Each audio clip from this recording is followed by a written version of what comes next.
शेखावाटी की आवाज तो माइक की आवाज बढ़ाएगी पूरे देश और दुनिया में है। अरे वही आवाज आनी चाहिए। बोलिए भारत माता की जय, भारत माता की जय, सालासर हनुमान जी की जय, सालासर हनुमान जी की जय, खाटू श्याम की जय, खाटू श्याम की जय, चीर माता की जय, चीर माता की जय, शाकंभरी माता की जय, शाकंभरी माता की जय, शेखावाटी की जय, शेखावाटी की जय, आप सभी की जय। आज के इस शेखावाटी फाउंडेशन के स्वागत कार्यक्रम में मंच पर विराजमान कैबिनेट में मेरे साथी नगरीय विकास मंत्री आवाज कम है भाई जावर सिंह जी खन्ना साहब, हमारी पार्टी के वरिष्ठ नेता पूर्व नेता प्रतिपक्ष सम्मानीय राजेंद्र राठौड़ जी, हमारे सैनिक कल्याण बोर्ड के अध्यक्ष भाई प्रेम सिंह जी माधव साहब, हमारे पार्टी के वरिष्ठ नेता और मालवीय नगर के विधायक भाई कालीचरण जी सराफ साहब, विधायक सीकर तहौद श्री गोवर्धन वर्मा जी, विधायक चूरू श्री हरलाल सारंग जी, विधायक झुंझुनू राजेंद्र मामू जी, विधायक खंडेला सुभाष मील जी, विधायक सिविल लाइन गोपाल शर्मा जी, विधायक खेतड़ी धर्मपाल गुर्जर जी, विधायक नवलगढ़ विक्रम जाकल जी, राष्ट्रीय अध्यक्ष शेखावाटी फाउंडेशन श्री विनोद गोयल जी, अध्यक्ष राजस्थान फाउंडेशन असम श्री रतन शर्मा जी, राष्ट्रीय संयोजक शेखावाटी फाउंडेशन हरी शर्मा जी, राष्ट्रीय उपाध्यक्ष शेखावाटी फाउंडेशन पराक्रम जी, राष्ट्रीय महासचिव शेखावाटी फाउंडेशन श्री गजानन शर्मा जी, कोषाध्यक्ष श्री प्रकाश अग्रवाल जी, हमारी पार्टी के प्रदेश के उपाध्यक्ष भाई मुकेश दादी जी, मेरे सामने बैठे मेरे पूजारियों बुजुर्गों, नौजवान दोस्तों और मेरी माता बहनों, सबसे पहले तो मैं आप सभी को वंदन करता हूं, अभिनंदन करता हूं, आप सभी का मैं प्रणाम करता हूं।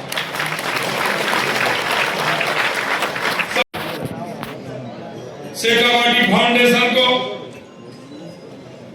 उन्होंने कहा था कि हम एक कार्यक्रम करना चाहते हैं, मुझे ये थोड़ी पता। उन्होंने कहा कि कुछ हम हमारे शेखावाटी के लोग जयपुर में रहते हैं और हम एक कार्यक्रम करना चाहते हैं। मैंने सहर्ष की स्वीकार्यता दी उनको,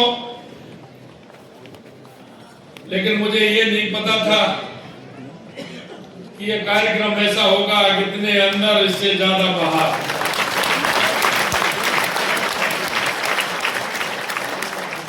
मित्रों, मैं जब भी जाता हूं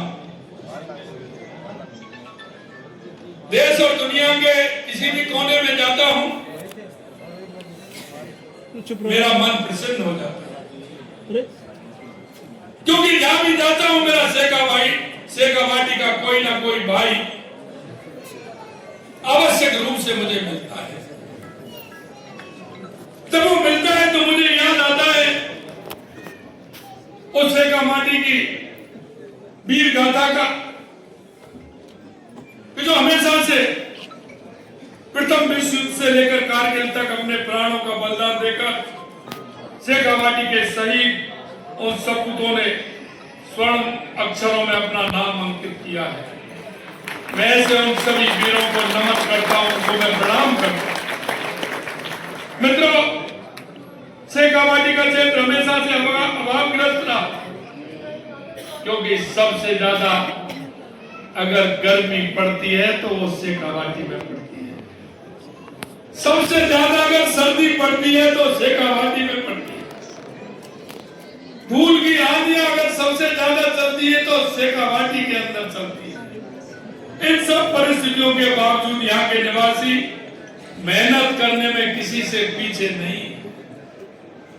मतलब मेरे मन में कभी कभी ये बात आती, जब मैं उन उद्योगपतियों के बीच में जाता था, शेखावाटी के लोगों के बीच में जाता, मुझे पता है, मैं जानता हूं, कुछ लोग तो व्यापार की दृष्टि से गए थे, लेकिन कुछ अभावों में भी गए थे, क्योंकि जिस तरह की पूर्व की स्थिति थी, अकाल पड़ना, पानी का नहीं होना, जमीन में पैदावार नहीं होना, यह बहुत बड़ी बात थी।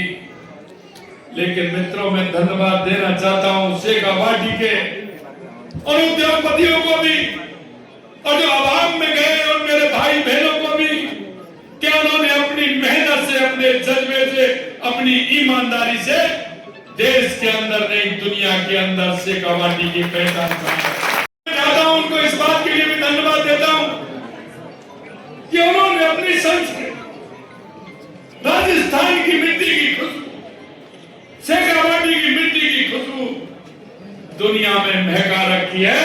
इससे और दिल खुश हो जाता है जब मैं ऐसे लोगों से मिलता हूं। मेरे मित्रों, ये धार्मिक भूमि, ये संदेश देने वाली धरती है। शेखावाटी में धार्मिक, आध्यात्मिक गुरु, साधु, संत, महंत आध्यात्मिक जगत की प्रेरणा लेते हैं। यह नाथ संप्रदाय के अमृतनाथ जी हो, श्री श्रद्धानाथ जी महाराज हो, श्री रतिनाथ जी जैसे संतों का इस धरती पर जन्म हुआ है। मैं ऐसे संतों को भी प्रणाम करता हूं। आपने देखा है शेखावाटी के लोगों ने देश दुनिया में कैसे नाम किया है। गीता प्रेस गोरखपुर के संस्थापक, चूरू के जय दयाल जी गोयनका जी, रतनगढ़ के हनुमान प्रसाद जी पोद्दार जैसे विद्वान की जन्मस्थली है। शिक्षा के क्षेत्र में यहाँ के बाबा साहब का योगदान उल्लेखनीय है। राजस्थान का इतिहास चुनौतियों से संघर्ष कर विकास का नया अध्याय लिखने का इतिहास भी है। शेखावाटी इसका सबसे बड़ा उदाहरण है। मित्रों, हमारी सरकार ने, आपने देखा होगा, जब बजट सत्र चल रहा था, हमारा विधानसभा का सत्र चल रहा था, और उसमें हम, क्योंकि पहला काम जब हमारा हुआ, हमारे वरिष्ठ जन बैठे, हमारे पार्टी के लोग बैठे, तो हमने राजस्थान का एक रोड मैप, और वो रोड मैप यह था कि हमारा राजस्थान का विकास कैसे हो सकता है, हम विकास को कैसे, हम कहां से स्टार्ट करें। आप सबने देखा कि 2.5 साल पहले हमारी स्थिति क्या थी, हमारे प्रदेश की आर्थिक स्थिति क्या थी, युवाओं की स्थिति क्या थी, उद्योग की स्थिति क्या थी, और पानी की स्थिति क्या थी, और बिजली की स्थिति क्या थी। हमने जब पहले सरकार बनी थी तो हमने सोचा, सभी ने विचार विमर्श किया कि राजस्थान के लिए क्या होना चाहिए। सबसे पहले सभी की बात आई, जैसे माननीय राठौर साहब कह रहे थे कि सबसे पहले राजस्थान के विकास के लिए आवश्यकता है तो पानी की आवश्यकता है। मेरे भाई और बहनों, मैं आपसे एक ही बात कहना चाहता हूं, देश के यशस्वी प्रधानमंत्री नरेंद्र मोदी जी के नेतृत्व में आप लगातार देख रहे हैं, और लगातार ये देख रहे हैं कि जो वर्षों से अटकी हुई हमारी योजनाएं जो हमको मिलनी चाहिए, लेकिन उन योजनाओं पर काम नहीं हुआ। आज वो कहते हैं, आपने भी सुना होगा, जब हम ये समझौता करके ERCP रामजल सेतु का समझौता करके आए थे, हमने कहा कि राजस्थान के लिए ये बहुत आवश्यक है। मित्रों, वो भी योजना ऐसी थी हमारी की हमारे पूर्वी राजस्थान के अधिकतर 17-18 जिलों की योजना, काफी समय से वो योजना की, लेकिन 15 दिसंबर को सरकार बनी और 17 जनवरी को ERCP का समझौता। और आपने देखा 1 महीने उसके बाद तुरंत यमुना का समझौता हुआ फरवरी के अंदर। मित्रों, मैं कह सकता हूं कि देश के यशस्वी प्रधानमंत्री जी के नेतृत्व में जिस तरह से ईआरसीपी रामजल सेतु का हमारा 17 दिसंबर को ही 2024 को उसका शिलान्यास हुआ, 2024 को उसका शिलान्यास हुआ और आज हम कह सकते हैं कि 24,000 करोड़ के काम हमारे रामजल सेतु योजना में चल रहे हैं। और आपने ये भी देखा कि जब हमने ये योजना बनाई थी पानी की, तो उसमें हमारा यमुना समझौता भी था। तब हमने ईआरसीपी का किया तो लोगों ने कहा, कांग्रेस के लोगों ने कहा कि हमारा यमुना का समझौता करेगा पानी। मैंने विधानसभा में भी कहा कि चिंता मत करिए, शेखावाटी में यमुना का पानी आएगा आएगा आएगा। जिंदाबाद। क्योंकि हमारे नेतृत्व पर हमें भरोसा है, हमारे नेतृत्व पर हमें भरोसा है। और जब मैंने यमुना के पानी की बात कही, लगातार अभी आप देख रहे हैं एमओयू होने के बाद हमारी डीपीआर बनी, पानी कैसे आएगा। अगर पानी नहर से आएगा तो हमेशा दिक्कत रहेगी, क्योंकि एक हम झेल रहे हैं, आप सभी को पता है। लेकिन हमने कहा अगर ये पानी हमारा पाइपलाइन से आएगा तो जितना पानी वहां से आएगा वो पूरे का पूरा हमें मिलेगा। और आप देख सकते हैं कि हमने उसके लिए काम किया। अभी महाराजा गंगा सिंह जी का नाम ले रहे, माननीय राठौर साहब, मित्रों आप देखोगे कि 1925 में महाराजा गंगा सिंह जी ने उद्घाटन किया था गंगा। हमने उसी 2025 में उन नहरों को 5,500 करोड़ रुपए देकर के उसी तारीख को हमने भी शिलान्यास किया और पहली बार उनका सुधारने का काम हो रहा है। 5,500 करोड़ रुपए उसके लिए दिए, जैसे हनुमानगढ़, गंगानगर, बीकानेर, फलौदी, जैसलमेर, बाड़मेर, जोधपुर और नागौर के लिए उसको पानी जाएगा, उसमें भी काम किया। हमारे नर्मदा का पानी आए इसके लिए भी हमने 2,500 करोड़ रुपए दिया है कि हमारे रिजर्वायर बना करके हमारे बाड़मेर और जालौर में उसका पानी दें। 4,500 करोड़ रुपए की माई इस डैम की स्कीम हमने बनाई। 10,000 करोड़ रुपए की हमारी जो स्कीम है देवास स्कीम, उस पर हमने 10,000 करोड़ रुपए का काम कर रहे हैं। 3.5 किलोमीटर की टनल हमारी बन गई है, जो पानी हमारा अरब सागर की तरफ जाता था वो इधर आएगा, उसके लिए हम काम कर रहे हैं।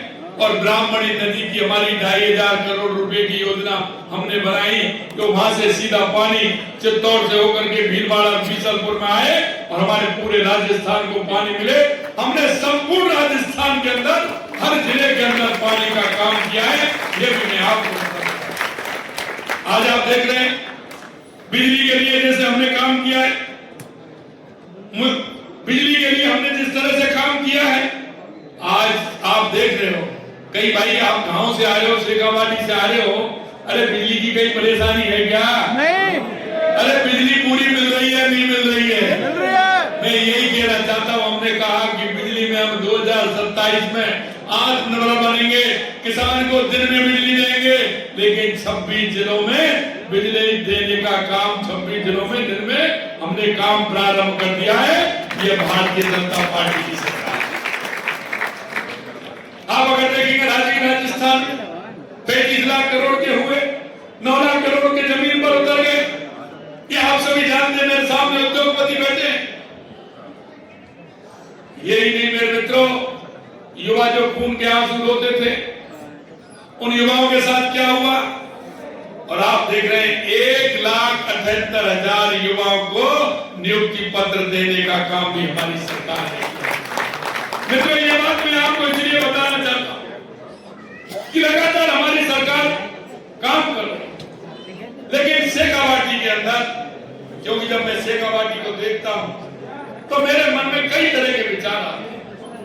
जब मैं शेखावाटी जिलों के दौरे पर गया था और जब मैंने वहां देखा कि कितनी सुंदर हवेलियां हमारी हैं, एक हवेली को किसी ने तोड़ करके वहां कुछ बिल्डिंग बना रखी थी। मैंने उसी दिन कहा कलेक्टरों से कि आज के बाद शेखावाटी की कोई भी हवेली टूटनी नहीं चाहिए, जिंदाबाद। क्योंकि हमारे प्रधानमंत्री जी कहते हैं कि विकास और विरासत दोनों साथ साथ चलने चाहिए। मित्रों, आप कोई भी बिल्डिंग बना सकते हो, अपार्टमेंट बना सकते हो, होटल बना सकते हो, लेकिन हवेली नहीं बना सकते, हवेली नहीं बना सकते। इसलिए उन हवेलियों का संरक्षण करना भी हमारा काम है। आज हमें देखना है कि हमारा शेखावाटी आधुनिक सड़क नेटवर्क, ऊर्जा, शिक्षा, स्वास्थ्य, कृषि, पर्यटन, सांस्कृतिक विरासत के संरक्षण के लिए योजनाबद्ध तरीके से हम काम कर रहे हैं। आपने देखा किस तरह से हमने शेखावाटी की 662 हवेलियां हमारे चिन्हित हो गई हैं, जिनको बनाने वाले, जिनको सुधारने वाले जो वहां के लोग हैं या ओनर हैं, वो लगातार उस पर काम कर रहे हैं, हमारी सरकार के संपर्क में। मित्रों, यही नहीं, आप शेखावाटी हमारा धार्मिक आस्था का केंद्र है। लगातार आप देख रहे हैं तो खाटू श्याम जी के लिए भी हमने सरकार ने कहा है कि वहां उनको भी अच्छी सुविधा करेंगे, उसका विकास करेंगे। सालासर हनुमान जी का भी विकास करेंगे, शाकंभरी माता भी है, जीड़ माता भी है, उसके लिए भी काम करेंगे, और इसको कैसे नेटवर्क से जोड़ना है ये भी काम करेंगे। आपने देखा है कोटपुतली से नीम का थाना होकर के सीधा बीकानेर को ग्रीनफील्ड हाईवे, कोटपुतली से सीधा सालासर जी और रींगस से आगे होकर के सीधा किशनगढ़ के लिए, और यही नहीं, और वहीं से जयपुर से रींगस और रींगस से नीम का थाना से सीधा झुंझुनू और चूरू होकर के हनुमानगढ़ और गंगानगर के लिए ग्रीनफील्ड एक्सप्रेस। मित्रों, जब हमें किसी क्षेत्र का विकास करना है तो उसका नेटवर्क, सड़क नेटवर्क बहुत आवश्यक है। और आपने अभी देखा है, मैंने दोनों जो हमारी एयर स्ट्रिप थी, सीकर और झुंझुनू की, दोनों का केंद्र सरकार को भेज करके उनको भी बड़ा करने का काम किया है, जिससे किसी भी व्यक्ति को एयर कनेक्टिविटी से भी कोई परेशानी नहीं हो। क्योंकि वहां शेखावाटी मेरा क्षेत्र ऐसा है कि वहां खाटू श्याम जी के दर्शन करने वाले बहुत लोग आते हैं, सालासर जी बहुत लोग आते हैं, इसलिए उनका भी विकास होगा, उसमें भी लगातार हम काम कर रहे हैं। मित्रों, कांग्रेस के लोग कहते हैं, मैं आज याद करना चाहता हूं हमारे पूर्व मुख्यमंत्री और पूर्व राष्ट्रपति श्रद्धेय भैरव सिंह जी शेखावत साहब। अगर कोई उन्होंने बात शेखावाटी के लिए चिंता की बात करी तो माननीय भैरव सिंह जी शेखावत साहब ने की 1994 और उन्होंने इसको आगे बढ़ाया। लेकिन कांग्रेस की सरकार, कई बार ऐसा हुआ, राजस्थान में भी कांग्रेस की सरकार है, हरियाणा में भी कांग्रेस की सरकार और केंद्र में भी कांग्रेस की सरकार रही है, उनसे किसने मना किया था? अरे मैंने देखा कई नेता तो कांग्रेस के ऐसे थे, चुनाव आते थे उससे 2 महीने पहले ही यमुना जल की बात करते थे। कईयों ने तो वैसे ही पत्थर लगा दिया, कोई लेना नहीं कोई देना नहीं, वैसे ही पत्थर लगा दिया। मैं यही कहूंगा मेरे भाइयों, शेखावाटी के लोगों के बारे में कहते हैं कि वो भविष्य ज्ञाता होते हैं, आगे की सोचते हैं। पानी गहरा है इसलिए वो भी गहरे होते हैं। लेकिन मैं आपसे एक ही बात कहना चाहता हूं कि उन लोगों के बारे में भी सोच जिन्होंने शेखावाटी क्षेत्र को इतने दिनों तक सिर्फ वादे किए, काम कोई नहीं किया। यह बात मैं आपको इसलिए कहना चाहता हूं क्योंकि वो मेरे दिल को छू गई थी, क्योंकि मैं उन दिनों प्रयास कर रहा था यमुना का पानी का अभी जल्दी आए, उसका मुहूर्त हो। लेकिन इतने में हरियाणा के चुनाव आ गए, उनको पता था कि हम समझौता कर रहे हैं, उन्होंने हरियाणा में माहौल बिगाड़ने का काम किया। और यही नहीं, जब हमारा एमओयू हो गया तो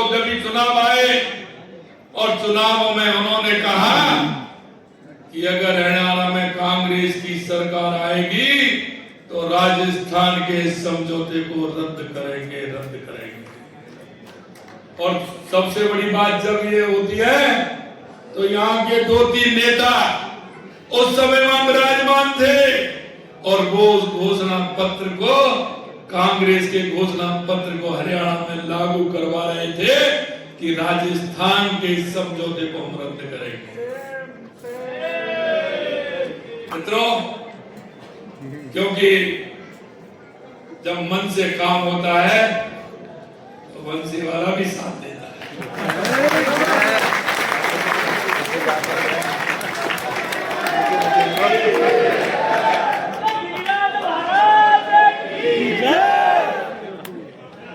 मैं तो आज भी आपके कार्यक्रम में आ रही, लेकिन मुझे मालूम हुआ है बाहर बारिश हो रही है। मुझे मालूम हुआ है अभी कि बाहर बारिश हो रही है और मैं यही कहना चाहता हूं, लगातार 2 साल से आप देख रहे हो बंसीवाला साथ दे रहा है और बंसीवाला ने हरियाणा में भी खूब साथ दिया। और उसी दिन मैंने कह दिया कि आप चिंता मत करिए। एक पत्रकार मेरे को दिल्ली में पूछने के लिए आया, मेरे आगे कई मेरे साथी मेरे साथ थे, हरियाणा के चुनाव हो गए थे, वोटिंग आनी थी, मेरा राजस्थान का वहां रोड शो था, मैं उसमें गया। वहां के लोगों ने मेरे से पूछा था आप हरियाणा चुनाव में गए थे? हाँ मैं गया था। बोले क्या होगा? मैंने के पूर्ण बहुमत से जोरदार डंके की चोट भारतीय जनता पार्टी की सरकार आ रही है। और आपने देखा कि हरियाणा में सरकार आई और MOA हुआ, अब उसकी DPR भी बन गई, निविदा लगने जा रही है, जल्दी ही मुहूर्त होने वाला है और काम प्रारंभ होने वाला है। ये मैं आपको विश्वास देता हूं।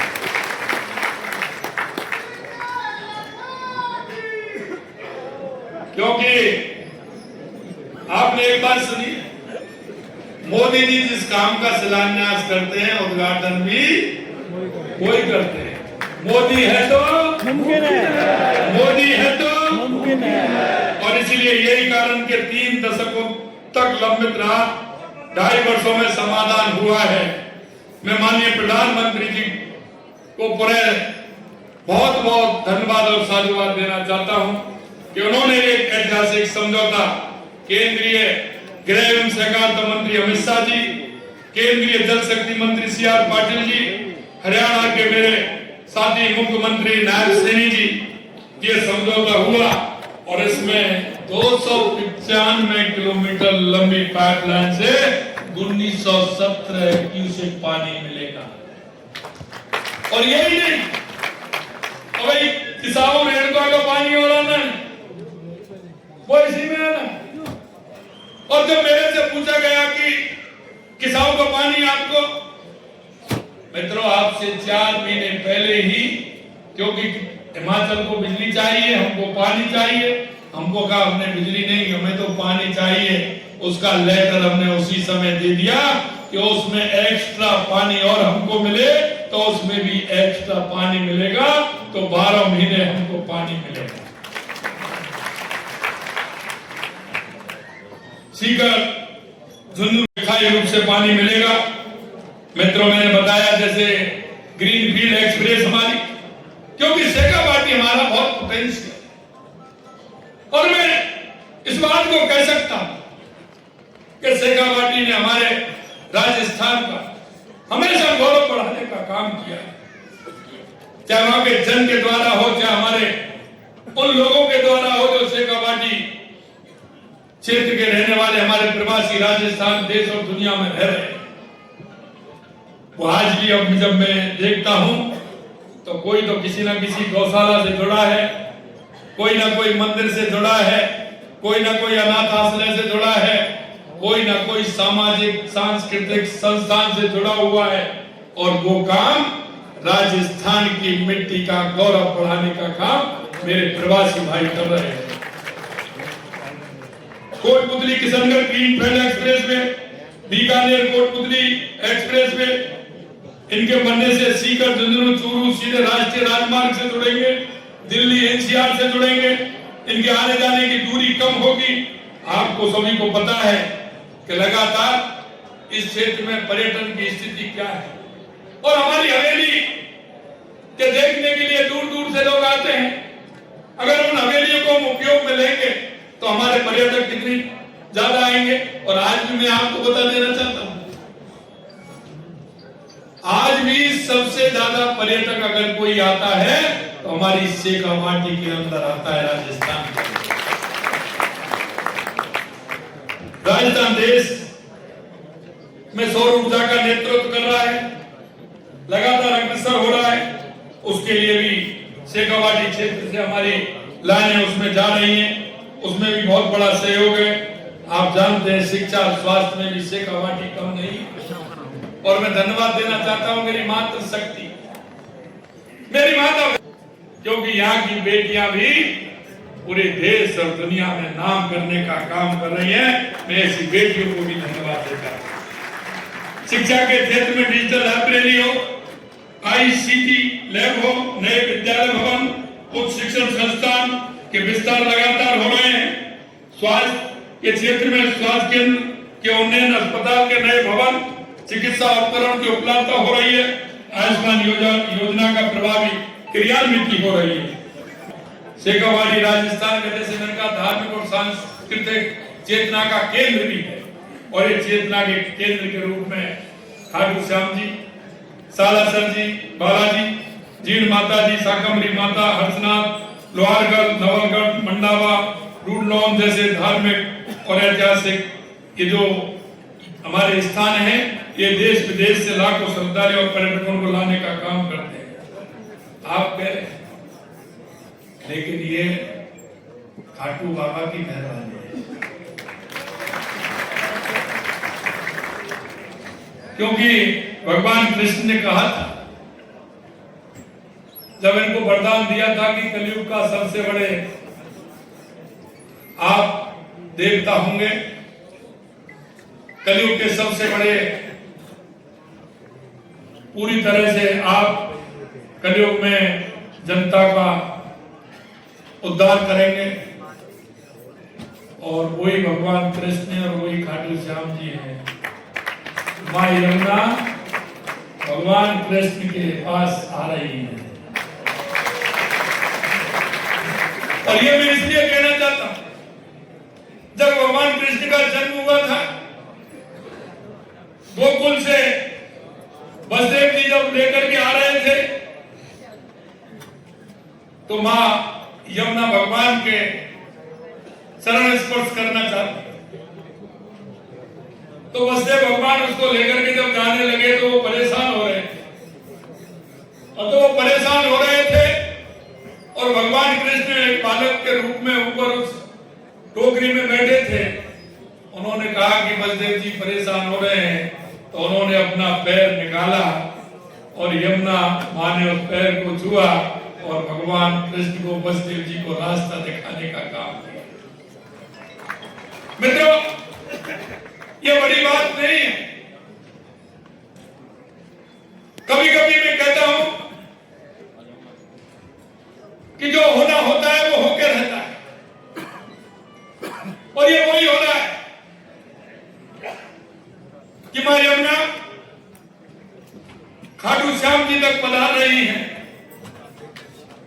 ये हमारा बहुत बड़ा सौभाग्य है, शेखावाटी का बहुत बड़ा सौभाग्य। एक बात जरूर मैं आपसे कहना चाहता हूं कि हमारे इस क्षेत्र को आगे बढ़ाने के लिए हम सभी की आवश्यकता है। हम सभी को इस क्षेत्र को कैसे आगे बढ़ाना है, इसमें अपना सहयोग देना है। मैं शेखावाटी फाउंडेशन से भी कहना चाहता हूं कि आपके भी कई मित्र होंगे और हमारे उद्योगपति कई बैठे हैं। मैं कह रहा था, मेरे को लग रहा है पूरा जयपुरी शेखावाटी बैठा है, पूरा कालीचरण जी से लेकर के अरुण जी से लेकर के उधर सीताराम जी लगातार बैठे हैं। ये पूरा शेखावाटी। लेकिन मैं आपसे इतना कहना चाहता हूं कि हमें हमारा समर्पण के साथ इस क्षेत्र को हमें कैसे आगे बढ़ाना, हमारी हवेलियों को भी बचाना है, विश्व प्रसिद्ध भित्ति चित्रों और अद्भुत स्थापित कला को भी हमें जिंदा रखना है। अगर हम इसको ठीक प्रकार से रखें तो ये जो हमारी पहचान है, ये देश दुनिया में जाने वाली है। और आने वाले समय में आप देखोगे कि राजस्थान हमारा ऐसा क्षेत्र है, ऐसा प्रदेश है कि दूसरा कोई प्रदेश नहीं मिलेगा। मैं जब दूसरे प्रदेशों में जाता हूं या किसी दूसरे देश में जाता हूं तो मैं यही कहता हूं कि कहीं जाओगे तो एक स्थान को देखने के लिए जाओगे और राजस्थान आओगे तो एक टिकट में 5-5 फिल्म देख करके जाओगे, क्योंकि यहाँ की भौगोलिक परिस्थिति जिस तरह से है। आप देख रहे हैं कि राजस्थान का जैसा डेजर्ट कहीं मिलेगा क्या? कई मेरे भाई दुबई गए होंगे, लेकिन मैं जैसलमेर भी चले जाना पड़ेगा, उससे अच्छा नहीं मिलेगा। अरे झील देखने कहीं और जाते हैं, मेरे उदयपुर में चले जाओ, आबूराज में चले जाओ, राजसमंद में चले जाओ, बांसवाड़ा में चले जाओ, डूंगरपुर में चले जाओ, उससे बड़ी झीलें हैं क्या? आपको अभ्यारण्य देखने हैं तो रणथंभौर जाइए, सरिस्का जाइए, रामगढ़ बिजदारी जाइए। लेपड़ा पर आपको देखना है तो झालाना जाइए, नारगढ़ भी मिल जाएंगे। अगर आपको बर्ड सेंचुरी देखनी है तो भरतपुर जाइए, तालछा पड़ जाएंगे, इससे बढ़िया मिलेगा कहीं? बड़े बड़े किले, बड़ी बड़ी महल राजस्थान में मिलेंगे, हवेली आपको राजस्थान में मिलेगी। और धार्मिक स्थल की अगर मैं बात करूं तो हर 15 किलोमीटर पर आपको कोई ना कोई बड़ा स्थान मिलेगा। खाटू श्याम जी मिलेंगे, साला सती मिलेंगे, जीर माता मिलेंगी, शाकंभरी माता, करणी माता, तनोट माता, रामदेवरा, आते चले जाइए।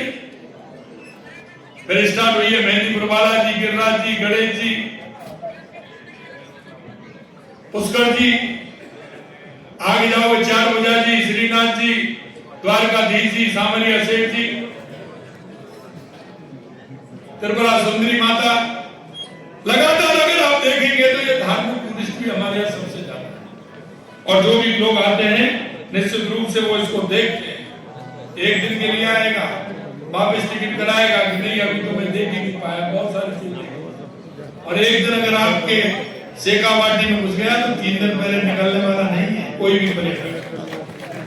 हमें कैसे 3-4 दिन शेखावाटी में रोकना है, ये सारी व्यवस्था हमें करनी है। हम चाहते हैं कि हमारा वो शेखावाटी का क्षेत्र, मैं उन भाइयों के लिए भी कहता हूं और मैंने उनसे वादा भी किया है जब मैं जाता हूं, क्योंकि उनके बड़े बड़े उद्योग हैं देश और दुनिया में। मैंने उनसे कहा है अगर आपने 2 उद्योग 3 उद्योग बाहर लगा रखे हैं तो एक अपनी मातृभूमि में भी लगाइए, जन्मभूमि में लगाइए, शेखावाटी आई। और उन्होंने भी मेरे से वादा किया। अभी तो कई 3-4 दिन पहले आए हैं, वो राजगढ़ में भी करना चाहते हैं, वो फतेहपुर में भी करना चाहते हैं, वो मंडावा में भी करना चाहते हैं, तो वो आ रहे हैं लगातार। आपसे भी मेरा अनुरोध है कि उनको चिट्ठी पत्री लिखिए, बुलाइए, उनका स्वागत कीजिए, सम्मान कीजिए। बहुत सारे ऐसे लोग जो आना चाहते हैं। शेखावाटी का हवेली संरक्षण विधेयक के माध्यम से ये क्या है कि हवेलियां मूल स्वरूप में किसी प्रकार की छेड़छाड़ नहीं हो, यदि नेतृत्व दूरदर्शी हो, निर्णय लेने का साहस हो और जनहित सर्वोपरि हो तो कोई भी काम ऐसा नहीं है जो नहीं हो। मित्रों, आपने कहा था कि कैसे काम होता है। अरे भाई, काम छोटा बड़ा नहीं होता है, व्यक्ति की लगन छोटी और बड़ी होती है कि काम करना है या नहीं करना है। दृढ़ इच्छा शक्ति होगी तो काम पूरी तरह से होगा, ये भी हम कहेंगे आपसे। आज शेखावाटी क्षेत्र उपेक्षा की राजनीति से आगे बढ़कर विकास, विरासत, विश्वास के ऐसे मॉडल के रूप में उभर रहा है जो प्रदेश के लिए प्रेरणा दे रहा है। हमारा संकल्प है कि विकास की ये यात्रा निरंतर आगे बढ़े। शेखावाटी केवल राजस्थानी नहीं बल्कि पूरे देश के सबसे समृद्ध, आधुनिक और सांस्कृतिक रूप से सशक्त क्षेत्रों में अपनी विशिष्ट पहचान रखे। यही नए राजस्थान और नए शेखावाटी की पहचान होगी।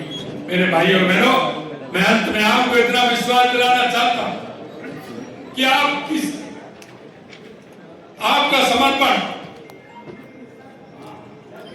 और आपका काम निश्चित रूप से शेखावाटी को ऊंचाइयों पर पहुंचाएगा।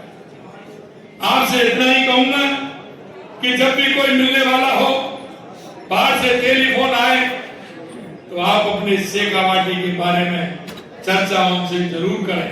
अगर आप चर्चा करेंगे तो निश्चित रूप से ऐसे लोग शेखावाटी के अंदर आएंगे और हमारे शेखावाटी का विकास होगा। यही मैं कहूंगा आपसे कि जो सरकार ने संकल्प लिया है और शेखावाटी को संकल्प दिया है कि यमुना का पानी भी आएगा, वहां का एयरपोर्ट भी बनेंगे, वहां के रोड भी बनेंगे, वहां शिक्षा और चिकित्सा की भी व्यवस्था होगी और वहां एक ऐसा मॉडल होगा शेखावाटी का कि जो लोग देखेंगे हरियाणा राजस्थान भी बनेगा। और वहां की हमारी माता बहनें जिस तरह से समर्पण भाव से काम करती हैं, वो हमारी माता बहनों को भी मौका मिलेगा, किसानों को भी मिलेगा। प्रधानमंत्री जी कहते हैं कि हमारी 4 जातियां हैं, युवा, महिला, किसान, मजदूर। निश्चित रूप से उसके लिए हम लगातार काम कर रहे हैं और आप सभी का सहयोग पूरी तरह से इस तरह से मिलता रहे। निश्चित रूप से शेखावाटी के लोगों ने जो सपना देखा है, हमारी सरकार उस सपने को पूरा करेगी, ये मैं विश्वास आपको दिलाता हूँ। आप सभी ने स्वागत और सम्मान किया है। मैं शेखावाटी फाउंडेशन को बहुत बहुत धन्यवाद और साधुवाद देना चाहता हूँ। आप सभी लोग इस कार्यक्रम में पधारे, आपको भी मैं बहुत बहुत धन्यवाद देना चाहता हूँ। आपका इसी प्रकार का सहयोग शेखावाटी क्षेत्र के लिए रहे। हमारी सरकार निश्चित रूप से जो आपसे विश्वास जताया है उन कामों को करेंगे। बहुत बहुत धन्यवाद। जय हिंद, जय भारत, जय राजस्थान, जय शेखावाटी। समिति से पधारे।